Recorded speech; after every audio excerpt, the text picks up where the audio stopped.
Eu quero mudar um pouquinho de assunto agora e trazer os dados da arrecadação do governo federal com impostos, contribuições e demais receitas, que somou 234 bilhões e meio de reais em junho deste ano. O resultado é um recorde, mais uma vez, representa um aumento real de 6,6% se compararmos com o mesmo mês do ano passado, quando a arrecadação somou 220 bilhões. De acordo com a Receita Federal, o recorde na arrecadação foi obtido com a ajuda do aumento do IOF, anunciado pelo governo no final de maio. Alan, não é de agora que a gente tem falado de recordes e recordes de arrecadação. E de dificuldades e dificuldades de se fechar as contas. Onde que está o erro aí em recorde de arrecadação e dificuldade de se fechar as contas? Por quê? O problema é que a arrecadação, de fato, cresce em termos reais, só que o gasto cresce mais do que a arrecadação. Esse que é o grande problema. Então você tem um gargalo. Tem uma métrica muito simples para você avaliar se o governo consegue ou não fechar as suas contas. A dívida pública. Por quê? Se a dívida pública está crescente, significa que o governo está precisando tomar dinheiro emprestado da sociedade para fechar as suas contas. E eu gosto muito de olhar o resultado nominal do governo, ou seja, arrecadação menos todos os gastos, incluindo os gastos financeiros. Por que eu não gosto de olhar o resultado primário? Porque o resultado primário ele é cheio de possibilidades de maquiagem, de você não contabilizar alguns dados. Então, por exemplo, uma parte dos precatórios você não contabiliza, mesmo o governo pagando, não é contabilizado. Então, olha o resultado nominal. Mas, Evandro, o grande ponto é o gasto sobe mais do que a arrecadação, por isso que a conta não fecha. Ô Piperno, e como é que você avalia a maneira como o governo está conduzindo as contas e também as explicações sobre isso com recordes de arrecadação nos últimos meses? Veja, claro que esses recordes eles têm realmente se repetido aí de mês a mês, aliás, os recordes têm se renovado. Agora, também, toda hora surgem novas despesas. Por exemplo, ontem foi anunciado aí o novo aumento nos soldos dos militares. Então, já para 2025 e 2026. Isso vai gerar uma nova despesa, uma despesa muito, muito grande. Há muito tempo, por exemplo, se falou em mexer na previdência dos militares, que foi, de certa forma, poupada na última reforma lá atrás. Esse é um tema sensível e espinhoso que o Congresso não quer enfrentar. E, às vezes, os governos também não. É bom que a gente seja justo em relação a isso. A questão, por exemplo, dos super salários. Então, toda hora tem alguns projetos, algumas ideias para limitar isso, mas é um outro tema que não foi votado ainda. Então, é óbvio que isso também gera novos gastos. Todo dia, a gente também debate a questão das emendas parlamentares. Esse é um outro gargalo. Então, na verdade, para não falar de subsídio, todo dia todo mundo bate lá buscando uns trocados a mais. Agora aqui em São Paulo, ontem, por exemplo, a gente noticiou aquela questão do auxílio aos exportadores que vão deixar de exportar lá para os Estados Unidos. Então, o bom e velho Estado, de certa forma, ele está sempre à disposição de vários grupos que têm lobbies importantes, o que eu chamo de pacto das elites. Enquanto isso não for de fato enfrentado, toda hora a gente vai conviver com esse tipo de confronto, ou seja, a receita sobe, os gastos continuam explodindo e daqui a pouco vai vir alguém e falar, mas eu tenho agora a fórmula mágica para isso. Vou lá cortar benefício social. É aí que está a grande conta e é aí que eu resolvo. Fala, Musa. Eu mergulhei em cima do relatório bimestral também, então estou com isso bem na ponta da língua. E é engraçado, o tragicômico, que todos os meses a manchete parece positiva, que o número de arrecadação é positivo. Mas isso não é positivo. Não é porque a atividade econômica está sozinha crescendo. Primeiro que ela foi anabolizada, segundo que é aumento de impostos, retirada de dinheiro da mão das pessoas e das empresas, que geram emprego, investimentos, produtividade. E fica muito claro, complementando um pouco do que o Alan falou, que o gasto tem que ser olhado do seu ponto de vista nominal. Imagina você na tua casa que tem uma dívida e você tem uns juros em cima dessa dívida. O que o gasto primário faz é retirar essa dívida da conta. Ora, mas você tem que pagar os juros.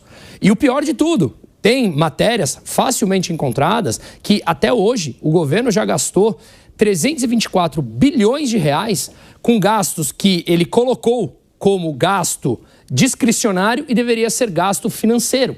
E ao ser gasto discricionário, só que pela lei deveria ser financeiro, o que ele faz? Não entra na conta do arcabouço, mas entra no endividamento. O endividamento continua crescendo e a gente chega no problema que a gente está.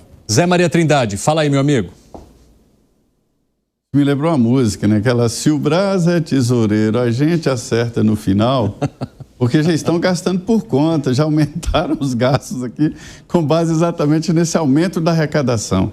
E o orçamento público virou uma peça de ficção, porque, na verdade, é o seguinte, já existem setores que têm um gasto obrigatório e, quando aumenta a arrecadação, aumentam esses gastos obrigatórios.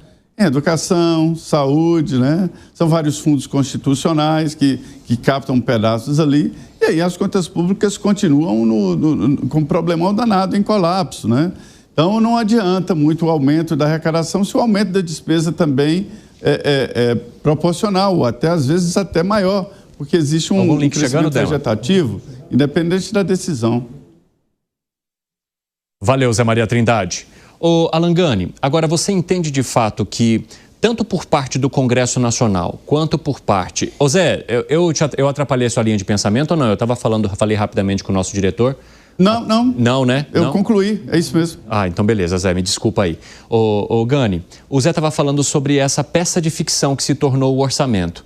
E isso me parece não só acontecer no Executivo, mas no próprio Congresso Nacional. Tanto que aquela regra de se aprovar o orçamento para poder sair de recesso, nos últimos anos não tem valido porcaria nenhuma.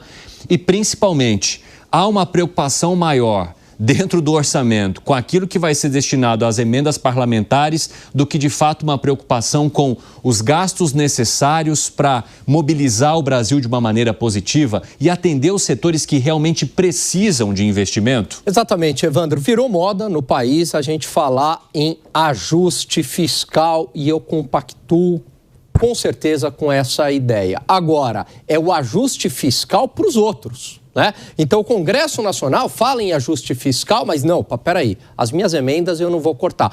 Quem tem que fazer o ajuste fiscal é o Poder Executivo. O Poder Executivo, por sua vez, fala em ajuste fiscal, mas fala, opa, o grande problema, o grande culpado é o Congresso Nacional com as emendas. Eu também não quero mexer. Então, fica essa discussão do ajuste fiscal, mas ninguém quer cortar na própria carne. E é aí que está o problema, porque um ajuste fiscal obrigatoriamente significa perda de benefícios e perda de privilégios. Só tem um jeito da gente conseguir um pacto fiscal no Brasil, que todo mundo pague essa conta, e não um poder ou outro poder, mas todos os poderes acabem pagando essa conta, inclusive também a classe empresarial com os subsídios. Fala, Bruno Musa. Bem rapidamente, segundo a FMI, o maior estado do mundo, ou seja, o que pega a maior parte daquilo que é produzido é a França. 60% do que é produzido fica na mão do Estado. A França, na semana passada, anunciou um corte de 44 bilhões, congelamento de salários, demissões de alguns funcionários públicos. A França, que é o maior estado do mundo. Se nós não fizermos o ajuste fiscal, quem faz sempre, basta olhar a história, é a própria inflação. E ela faz sozinha e é muito mais dolorosa. Não, é que tem uma coisa. O Bruno, de fato a França fez tudo isso. Até o ano passado a gente mostrou aqui muitas imagens das brigas nas ruas quando a França anunciou aquela reforma lá da Previdência. Mas a gente não pode esquecer uma coisa. A França gostaria muito de, na questão fiscal, estar nesse nível do Brasil. Porque a França, ela tem um déficit fiscal de quase 6% do PIB. A França tem que cortar demais. Aliás, toda a Europa tem que cortar muito. E o governo americano também. É por isso que, inclusive, mexeu em muita coisa. Concordo, mas quando nós levamos em consideração o nosso déficit nominal, que o Alan mencionou e eu completei aqui, o nosso déficit nominal hoje é 8% do PIB, né? Quer falar algo, Piperno? Não, o nosso déficit nominal, de fato, é alto e veja, nesses países desenvolvidos, o déficit nominal também está muito alto. Por isso que é uma coisa que eu sempre discuto com o Alan aqui, né? O economista lá, o doutor Catástrofe, que eu gosto muito, ele prevê que a próxima grande crise mundial vai ser a crise do endividamento, porque está todo mundo endividado. 300% do PIB, né?